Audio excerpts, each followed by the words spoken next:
কিন্তু মোটামুটি ভাবে বলতে গেলে ওই 0 থেকে 7 বাদ দিলে তারপরে সবারই ওয়েট ট্রেনিং করা উচিত, করা সম্ভব, করা দরকার। ওই 0 থেকে 7-এও তারাও করছে, কিন্তু ন্যাচারাল ওয়েট ট্রেনিং। সোজা কথায় বলতে গেলে এটা সবার করা উচিত, কিন্তু তার মধ্যে এক্সেপশনটুকু বলে দিই। সেটা হচ্ছে মানে একদম জন্মাবার পর থেকে 7 বছর পর্যন্ত কোনো ওয়েট ট্রেনিং করানো হয় না, কিন্তু সে নিজে করে ওয়েট ট্রেনিং। বাচ্চা যখন হামাগুড়িও দিতে পারে না, তখন দেখবেন প্রচন্ড জোরে পা ছুঁড়ে, এটাও কিন্তু তার পায়ের ওয়েটের এগেনস্টে করছে, সেইভাবেই সে পেশিগুলোকে তৈরি করছে।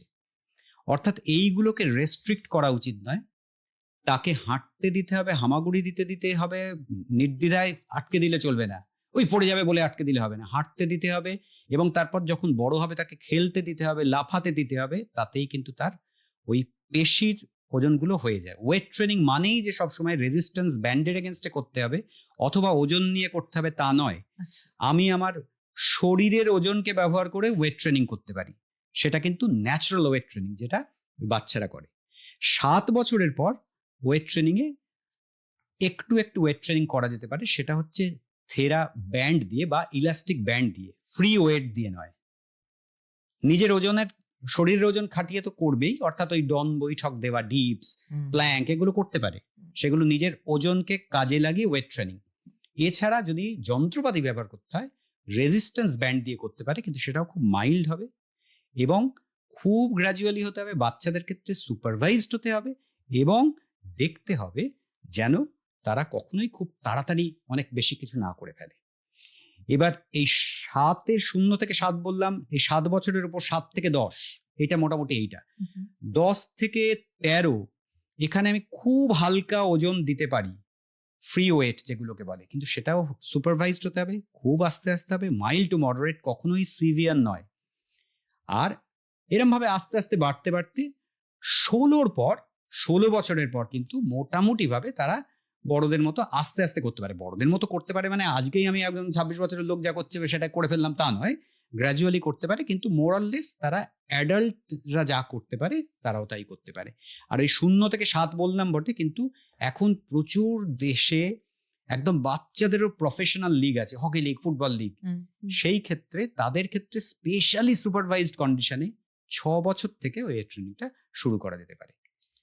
ফেসবুক লাইভে এটা গেল একদিক এক্সট্রিম, না এই উত্তরটা খুব ইম্পর্টেন্ট, ভুল ধারণা আছে। আর ওই এক্সট্রিমটার কথাও ভাবতে হবে, বয়স্কদের জন্য ওজন তোলা যাবে না, এটা একদম ভুল কথা। বরং বয়স্করা যে কোনো বয়সেই তুলতে পারেন, ওজন তুলতে পারেন, রেজিস্ট্যান্স ব্যান্ড দিয়ে করতে পারেন এবং নিজের শরীরকে কাজে লাগিয়ে, যেটা আমি ওয়েট ট্রেনিং বললাম, সেটাও করতে পারেন। তাদের ওয়েট ট্রেনিং আরো বেশি করে করা দরকার। এখন মানুষ অনেক বেশি দিন বাঁচছে। স্বাধীনতার সময়ে 40, 42, 43 এরকম একটা কি 47 বছর বোধহয় লাইফ এক্সপেক্টেন্সি ছিল ভারতবর্ষে, এখন সেটা 75, 78 এরকম।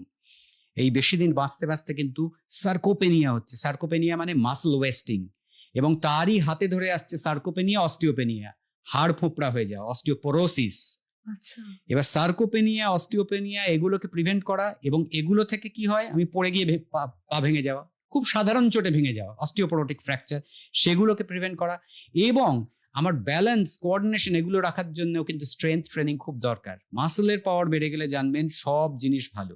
সুতরাং তাদেরও করার কথা, কিন্তু তাদের ক্ষেত্রেও করতে হবে যদি, হ্যাঁ, এবার নিশ্চয়ই তার কারোর হয়তো আনস্টেবল অ্যানজাইনা আছে, রিসেন্ট মায়োকার্ডিয়াল ইনফাকশন হয়েছে, সেটা তার ক্ষেত্রে করা চলবে না। বিশেষ কতগুলো মেডিকেল রিজনস আছে, যেগুলো কন্ট্রাইন্ডিকেশন আছে, তাদের ক্ষেত্রে অন্যরকম ভাবে স্ট্রেংথ ট্রেনিং করতে হবে, কিন্তু সেগুলো করা যাবে না, সেগুলো আপনাকে চিকিৎসকের সঙ্গে পরামর্শ নিয়ে করতে হবে। কিন্তু তাদের ক্ষেত্রে ওই বাচ্চাদের মতো একটু গ্র্যাজুয়ালি হতে হবে, বেশি গ্র্যাজুয়ালি, পারলে সুপারভাইজড, এবং হঠাৎ করে খুব বেশি সিভিয়ার গ্রেড কখনোই নয়, মাইল্ড টু মডারেট।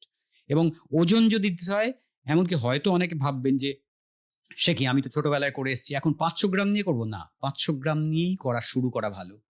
500 গ্রাম থেকে 1 কেজি, তারপর 2 কেজি হোক, তারপর বাড়ুক, খুব গ্র্যাজুয়ালি হতে হবে। আর যাদের ব্যালেন্সের প্রবলেম আছে তাদের ক্ষেত্রে করা চলবে না, এগুলো মাথায় রাখতে হবে।